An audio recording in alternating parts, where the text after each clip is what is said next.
Okay, so today I'm going to talk about the theme of ancestral wisdom. And the reason I'm going to talk about ancestral wisdom is because I think that a big problem that we have psychologically, or at least that I've had and experienced in the last few years, is the problem of feeling alienated from our culture and feeling adrift like a boat without a compass, or feeling rootless like a tree without roots that's been ripped from its home.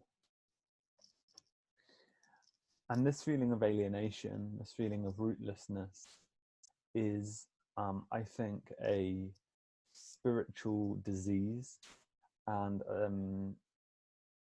a psychological disease, an inner disease, an interior disease, a disease of the heart. And I feel that it's really at the root of a lot of psychological problems. So I think it's at the root of suicide, homicide, killing yourself or killing another person. I think it's at the root of depression. I think it's at the root of addiction. So there's a lot there, really, which I think this is associated with. So there's some dark paths that we can walk in life, and my sense is that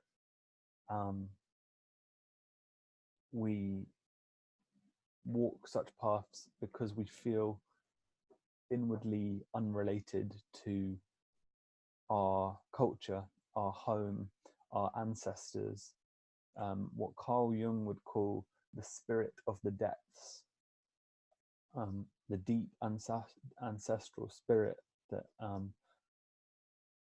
dwells within and guides us all. And I think it is possible to fall out of relationship with that, to get into a place where we're unrelated to it, lost, rootless, alienated, disoriented. The existentialists would call this existential despair, or an existential crisis, where our identity and our narratives around who we are break down. The integrity of our narrative breaks down, and we are left in a chaotic place, in a place that feels relative and meaningless. And so that space is a very dark place to go to. And I've been there, and I know what it feels like inwardly in my soul.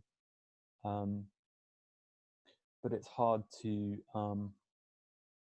express it because it's so interior, it's so subjective, it's so personal, it's so inward, really, and secret, that we can feel very alienated and very we can feel distanced from those we love and those that want to help and support us.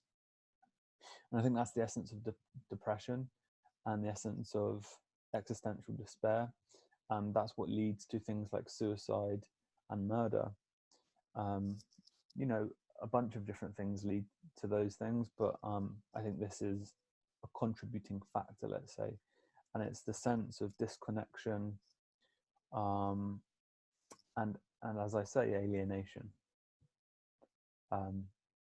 because it's such an inward pain, it's such an inward suffering that it feels almost futile to try and communicate it to anyone. It feels like no one would understand. And so I want to speak to that. I want to speak to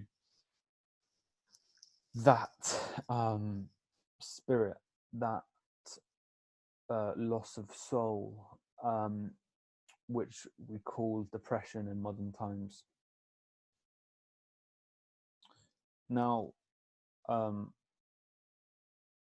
shamans in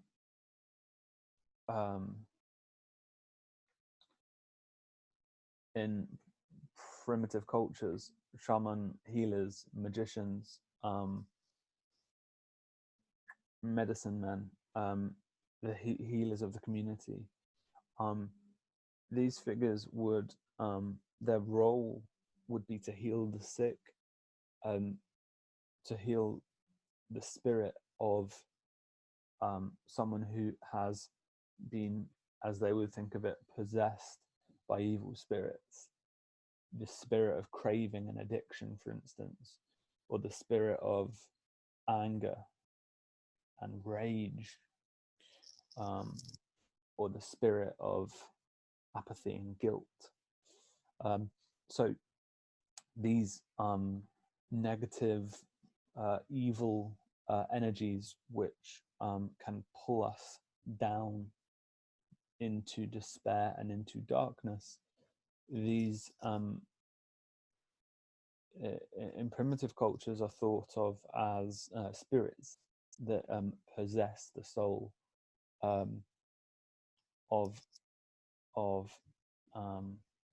someone who's lost their way in life, so to speak.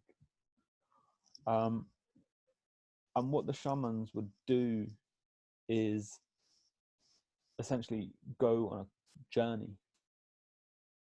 a journey to commune with, to speak with, to dialogue with, to open up a channel of communication with the ancestors, the ancestral spirits. Now,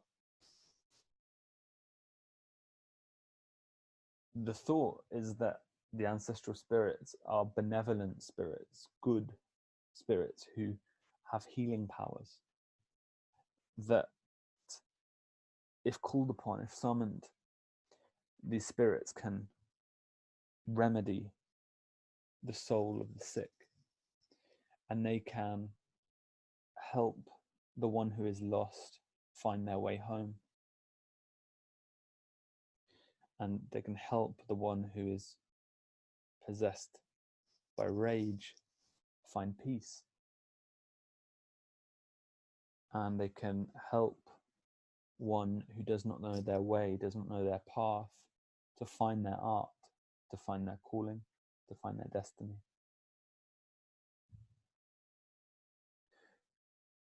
To understand this concept, I think I'd recommend to just watch Disney's The Lion King, because this motif, this idea, is dramatized in that film.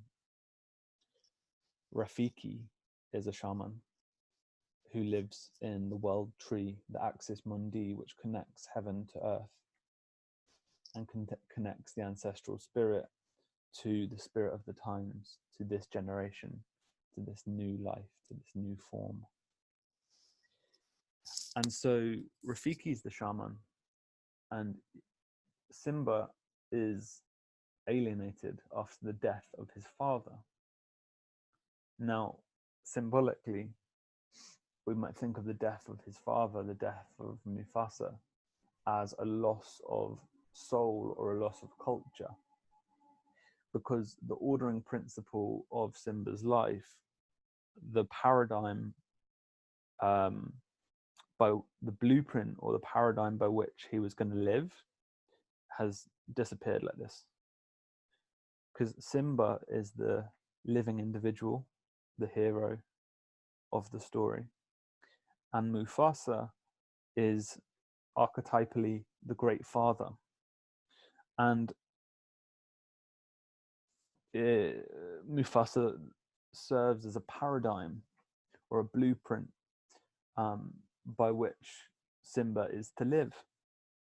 And he teaches Simba many different ways of how to rule, how to be a king, how to be a lion king.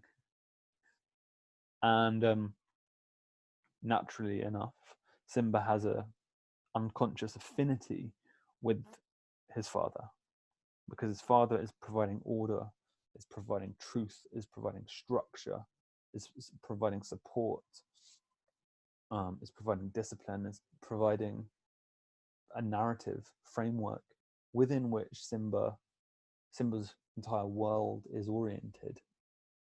You see, oriented, given direction, given purpose, given meaning. But of course, so Mufasa dies, and this structure falls out, and Simba is then moves into the desert, essentially. I think he literally goes into the desert, actually. And so he goes into the desert.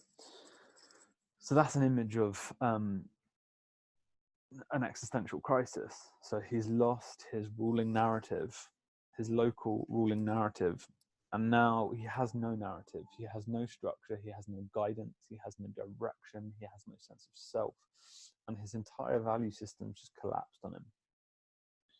And what then happens is, with Timon and Pumbaa, Simba is drawn into a hedonistic value system. Hedonistic meaning the pursuit of pleasure. So it's Hakuna Matata. Oh yeah, I was thinking then, what does it mean? It means no worries. It means no worries, right? No worries. Just chill. Just relax. Take the pressure off, man. Hakuna Matata. And it's an irresponsible place he goes to, right? So he goes from shadowing Mufasa and learning about that paradigm and the safety and the structure of his culture, gives him strength and support.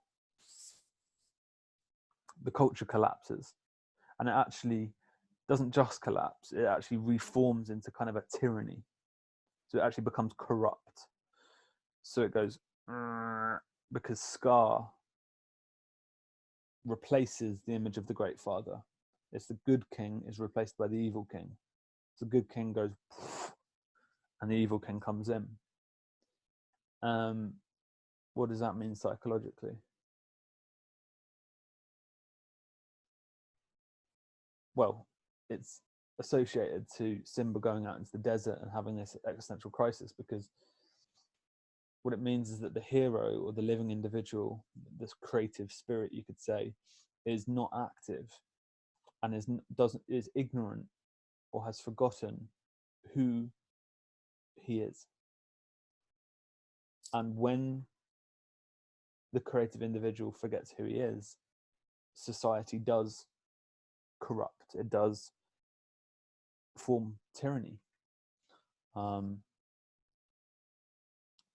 Because governments, organizations, businesses, anything, the world, the culture, will corrupt to the ends of, profit or personal gain, or just pleasure or power, or these different narratives. They'll take over the value system. That's an eternal problem, unless a creative individual, let's say an artist, brings forth what's within them to refresh, to revivify, to give new life to the culture. And of course, this is what happens in any city you go into. When you look at kind of like corrupt districts or corrupt areas of the culture that have degenerated and fallen into decay, okay, the good king has gone away and the evil king has emerged, and this evil king is associated with the Greek deity of time, Chronos, and the Roman deity, an equivalent figure called Saturn, and that's basically entropy. So basically, the ordering structure has gone away, entropy has set in, dissolution, decay, degeneration come into the city. And then in those areas, that's usually where I live in East London. So I live very near Brick Lane. And you see that pattern of like an area that's become degenerated over time, but it's being revivified with life and art and color and trendy shops and record shops and fashion labels and stuff like this. And Shoreditch particularly is undergoing that process at the moment. And so what that is the creative individual is alive there and bringing forth new culture and bringing forth new life. Anyway, so that's just an example of what happens when the creative individual is on point. When the creative individual isn't on point, you just have degeneration, decay, and chaos, basically. So where was I? I've gone off on one about the Lion King, haven't I? The Lion King, Simba's in the desert, right? So he's pursuing values, hedonic values. He's pursuing a pleasure narrative. Hakuna Matata means have no worries. So it's just like pursue short-term pleasures with Timon and Pumbaa. That means food, sleep, carefree, doesn't really matter. No worries, it doesn't matter. There's no moral imperative, there's no ethical duty, there's no sense of responsibility, none of that. It's just be free and do as you please.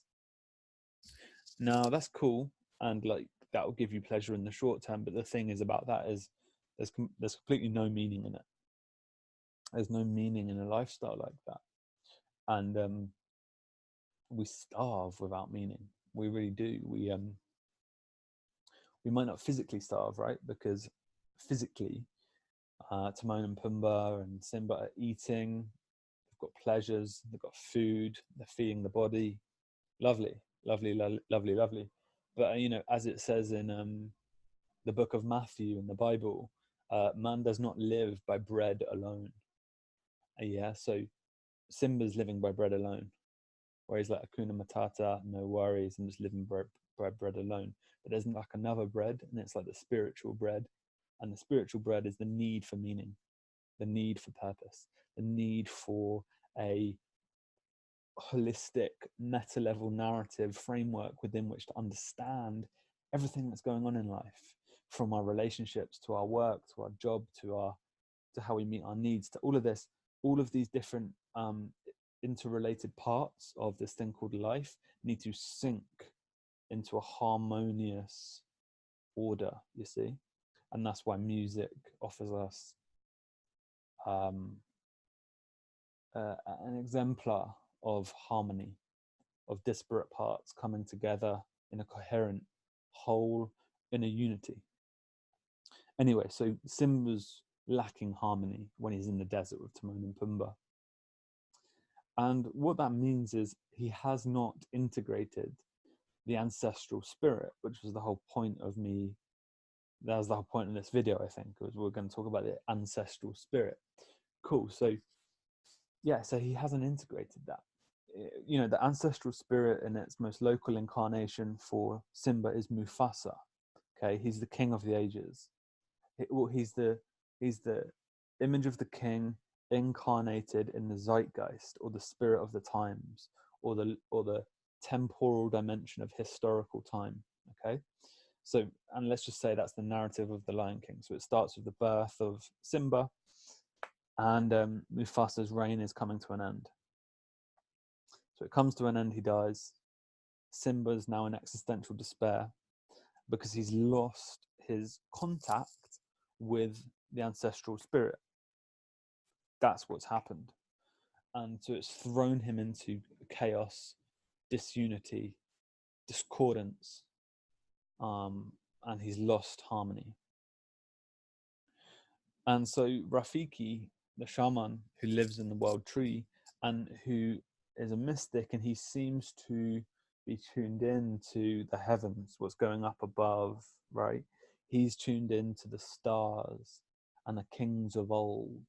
And it makes you feel that maybe he knows Mufasa, and maybe he knows him. in a way that maybe, in fact, I think they say that in The Lion King. I think this is actually a point that's made in The Lion King. I think Rafiki actually says that. He says, no, that's it. Simba says to Rafiki, "Oh, you knew my father?" And then Rafiki says, "Correction, I know your father," which implies that Mufasa's still alive in some sense. Now, Simba is basically like, look, you can't know my father because my father's dead. And so what that means is Simba's looking with the eyes of his body. And he's looking from the perspective, if we think of heaven and earth, he's thinking from the perspective of earth, or just matter, a purely materialistic, sense-based perception. And he's saying, look, I can't see my father. I saw my father's body, he died. And you're wrong, like my father's dead. And so he's perceiving through the bodily eye, or the eye of matter. And which means his third eye, or the Ajna chakra, which is the sixth wheel of light in the Vedic chakra system. Ajna, the highest chakra, the highest energetic potential, is the third eye here. And the thing is about Rafiki is his third eye is open. As he goes, I know your father. And this is why he's the shaman who connects the world tree. He connects the heavens to the earth. And so here's Simba on the earth going, look, my father's dead. And here's Rafiki who sits on the world tree and he says, I know your father. And he is the channel of communication between earth and heaven. So I'm rambling a little bit, but I'm going over a few different topics here. But so Rafiki is the one who significantly connects Simba to the ancestral spirit. And the way he does that is they go through this forest, they go into the dark forest of the unknown, into the deeper layers of Simba's psyche, we could say.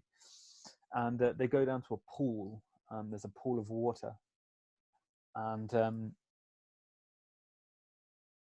the pool of water offers Simba a reflection. And the first reflection he sees is his own face. And so what that means is he's perceiving, his level of perception is material still.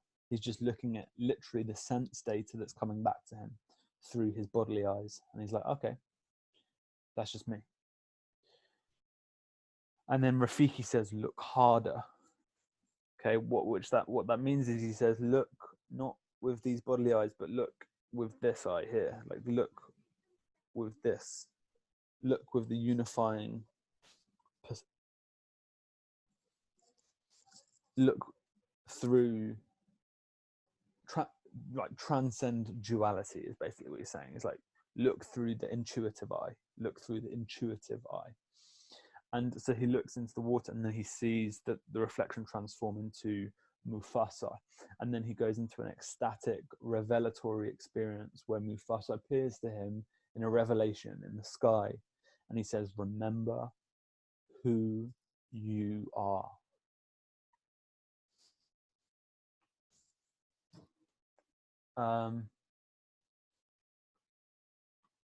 That's deep. Like, that's basically what I'm saying with this video is like,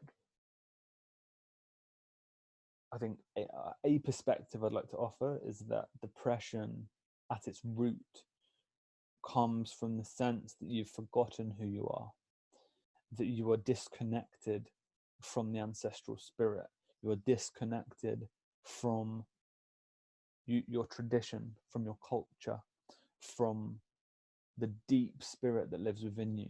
And instead, consciousness is trapped in matter, in the prison of matter, of perceiving just through the senses, just through the bodily eyes, okay, just through the feeling, just through the taste, just through the data points that are immediately surrounding you. And that means this third eye shut, is closed, or it's blocked, or the chakra is blocked, and light is not flowing there, it's just dark. and that darkness kind of corrupts the whole system down.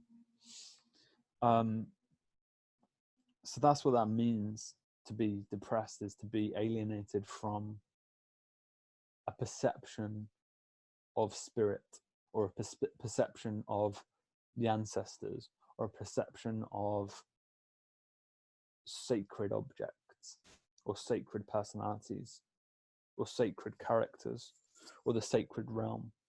And all of this sounds really, I mean, it might sound a bit out there, but I mean, psychedelic experience and all of the research that's coming out with the psychedelic data points of, for instance, dimethyltryptamine experiences and different stuff like that, and like psychedelic art. Alex Gray particularly comes to mind. All of this is data that's coming to us of what this of what I'm talking about is like ancestral spirits, like is entity is like, let's just say, like intelligent entities that exist in dimensions that aren't perceptible by these bodily eyes, but are perceptible by this. And that's just psychedelics, but I could even talk about art. I mean, what's the perception of beauty? I mean, the perception of beauty, taste, is using this, not this. Well, it's actually using both. It's uniting them. It's using the bodily eyes to serve the intuitive eye. That's what a beautiful painting is. That's what a beautiful movie is. That's what a beautiful symphony is, I think. Except you're using the ear, but you're using the intuition to guide the ear. You see, it's the higher value of beauty, or harmony, or unity, or coherence, which is an object, which is what Plato would call a form, the form of the good, the form of the beautiful. Yeah, and so that's something you can perceive. It's just you don't perceive them with, it's just about learning to perceive differently, right? Just as Rafiki says to Simba, look harder. Is he saying, like, perceive differently, look differently, okay? Attend to different things, attend to the whole picture. So what have I covered here? Yeah, so like the ancestral spirit, I mean, there's lots of ways to model that concept psychologically. I mean, I think probably the most, there's a few different interesting ones. One is like words. So words were forged by our ancestors. You know, like culture is rooted in language. And so your choice of words, you and me and us, and as individuals, our choice of words, which we have every day, we have every moment actually, is that choice can be in congruence with beauty, in congruence with good, in congruence with love, and in congruence with the heavenly virtues, and guided by that, and inspired by that, and inspired by that spiritual realm, or it cannot be. And to me, psychologically, what it means to integrate the ancestral spirit, in one dimension at least, is to speak. This is where the throat chakra comes in, which is the chakra just below Ajna, the chakra of spoken truth, which is coming through in this vid. So the words, so choice of words, quotations of ancestors who are long dead, the Greeks, you know, the Romans, the saints, the philosophers, like all of these different wise people, they said some stuff which is really valuable and wise. And if we choose to look harder and to attend to that, to those things, and to say them, or to think on them, to dwell on them, to meditate upon them, to integrate them, to think about them, to speak them and to act them out, then I think that's a good definition of what it might mean to integrate the ancestral spirit. It's like bowing to the ancestors. It's a sense of humility. It's a sense of like, there's this wisdom tradition that we've inherited, and the way to show thanks for that tradition is to reflect, speak, and embody those ideas. So that's one way ancestral spirits can be understood. Another way is the psychedelic experience I've talked about. Like, I mean, I just think that you can literally meet ancestral spirits, like very literally, like within your own psyche, within your own soul, through visions, through dreams, through ecstatic revelations, just like Simba had. I think that's just real, and you can contact those dimensions through dream space, through lucid dreaming, and also through psychedelic experience. Reading, speaking, writing in congruence or within the tradition of the ancestors is a very powerful thing. And I think that's what, I think if music or art in general is informed by a tradition, which it always inevitably is, I don't know if it's always inevitably, but yeah, no, I think it is always inevitably. I think any artist that's trying to produce is always within a context, within a cultural context and a tradition that's old. And so to work in harmony with that, and to understand that, and to appreciate that, and to be grateful for that, I think that's part of integrating the ancestral spirit. And then to just go off on this kind of ego trip of like, I can create anything, I think that's when you get into like postmodern bullshit. Like in art, like it's just like, oh, let me just like deconstruct like the idea of beauty, or let me just like go off on this whim of like what I want to express. It's like cool, but like it's quite it's exhibiting an ingratitude for the tradition in which you're embedded. Now, I'm not saying we just need to do everything in the tradition, like follow it like by rote or like just dogmatically, but we need to be informed by it for sure, because our traditions give us a deep sense of meaning, purpose, and strength. And to creatively integrate our traditions with the zeitgeist, the spirit of the times, that's where the world tree is constellated, the earth is married to the heavens, the horizontal dimension of time, historical time, is married to eternity. And that's where you get like the cross symbol, which drove Christianity, which drives Christianity, because Christ is symbolized by the cross, and the cross is eternity intersecting with temporality or history. So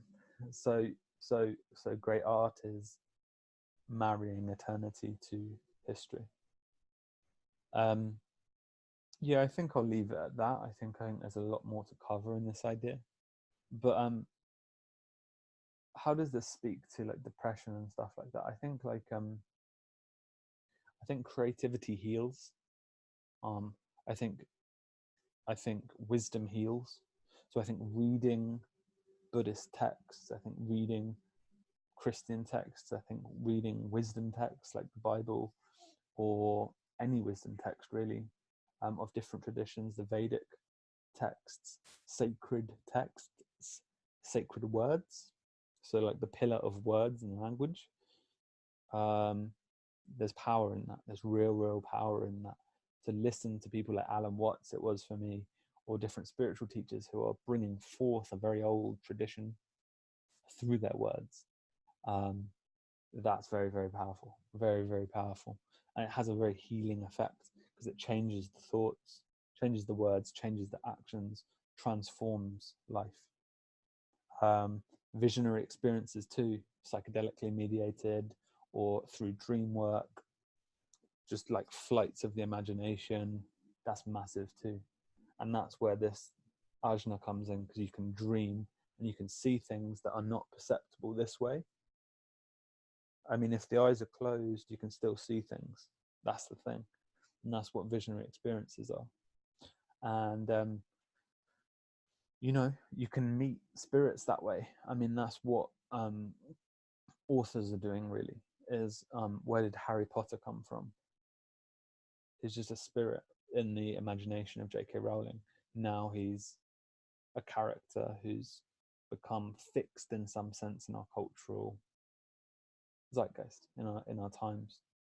But he came from the imagination, and he was there, just like Bilbo was there for Tolkien. They're there in like an objective sense. You just need to look. You just need to look harder, as Rafiki says. Yeah, so like there's information out there to help heal you. As Rumi says, what you seek is seeking you. So if you feel lost, you can go and seek guidance of benevolent spirits, of the ancestors, through visionary journeying and through reading and attending to wisdom traditions. Those are two ways. I'm sure there's more, but I think that covers a lot of ground. And so yeah, they're just patterns of attention. They're places you focus. They're things you focus on, attend to, look at. And by looking at that, you start to integrate and embody that information in your acts and your thoughts and your words. And that has a very healing effect, because it brings your ego consciousness into alignment with the tradition of the ancestors, like this. And then you're a living, creative embodiment of that, and you impact culture by being guided by ancestral wisdom. And I think that's what anyone who